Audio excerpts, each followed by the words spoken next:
Ada di antara mereka yang menonton tanggapan-tanggapan saya terhadap Dr. Erastus Sabdono, meminta saya untuk membuat presentasi mengenai doktrin Tritunggal yang membedakan isi tanggapan-tanggapan saya dengan ajaran Dr. Erastus Sabdono.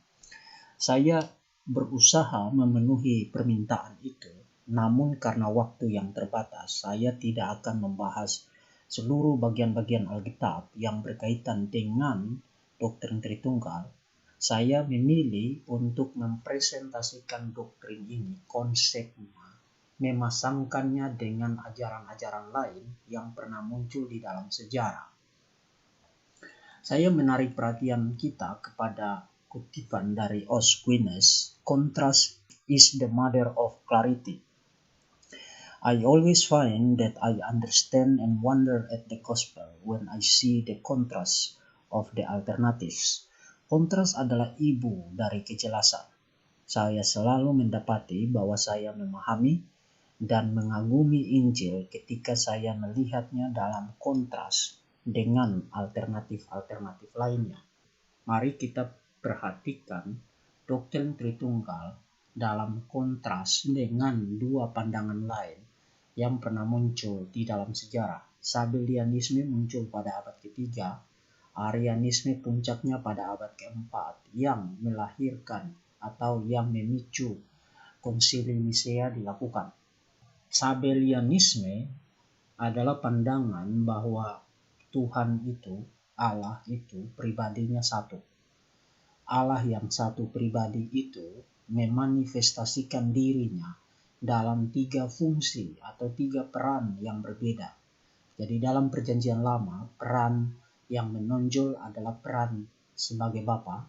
Kemudian dalam Perjanjian Baru, peran yang menonjol adalah peran sebagai anak.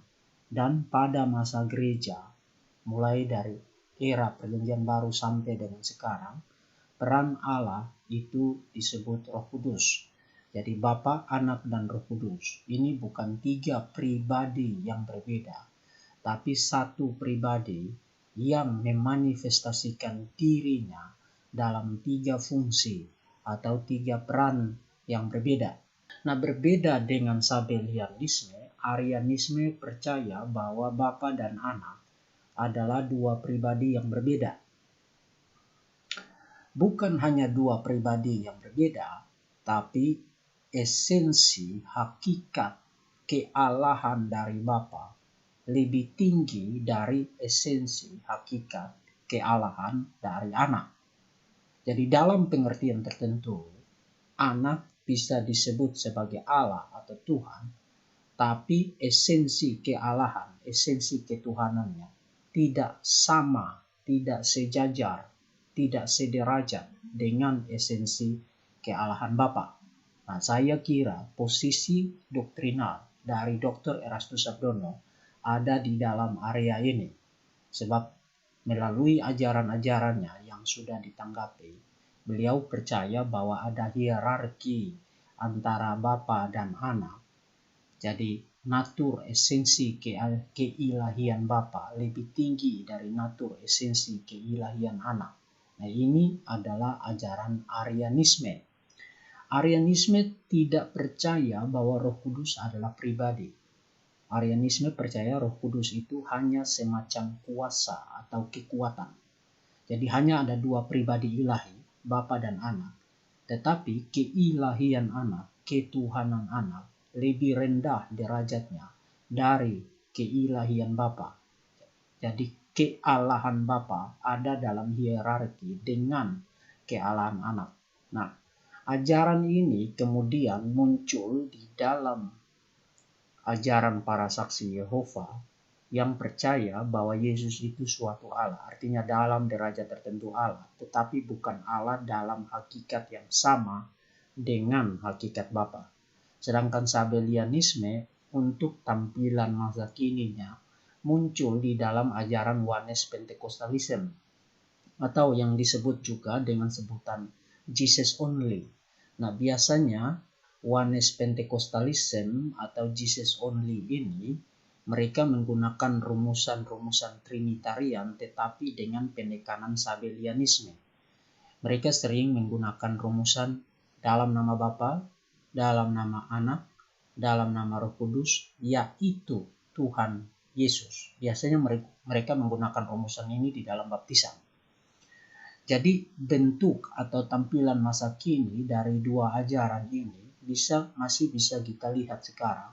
Sabellianisme muncul dalam Oneness Pentecostalism atau Jesus Only. Arianisme muncul dalam ajaran saksi-saksi Yehova yang juga muncul di dalam ajaran Dr. Erastus Sardono. Nah, bagaimana dengan doktrin Tritunggal? Doktrin Tritunggal itu kontras dengan Sabellianisme yang percaya hanya ada satu pribadi. Doktrin Tritunggal mengajarkan Bapa, Anak, Roh Kudus adalah pribadi-pribadi yang berbeda. Bapa bukan Anak, Anak bukan Roh Kudus bukan Bapa. Pribadi-pribadi yang berbeda. Kontras dengan Arianisme, doktrin Tritunggal mengajarkan Bapa, Anak, Roh Kudus adalah tiga pribadi yang berbeda. Arianisme percaya Roh Kudus bukan pribadi. Doktrin Tritunggal percaya ketiganya adalah pribadi-pribadi yang berbeda. Kontras juga dengan Arianisme yang percaya keilahian Bapa lebih tinggi dari keilahian Anak. Doktrin Tritunggal percaya Bapa, Anak, Roh Kudus meskipun pribadi-pribadi yang berbeda, namun memiliki hakikat yang satu, hakikat yang sama, hakikat yang setara. Jadi Bapa tidak lebih tinggi dari Anak dalam hal hakikat, Anak tidak lebih tinggi dari Roh Kudus dalam hal hakikat, Bapa tidak lebih tinggi dari Roh Kudus dalam hal hakikat. Karena ketiganya meskipun adalah pribadi-pribadi yang berbeda, namun memiliki esensi, hakikat, substansi yang sama. Nah, itu adalah penjelasan paling ringkas mengenai doktrin Tritunggal.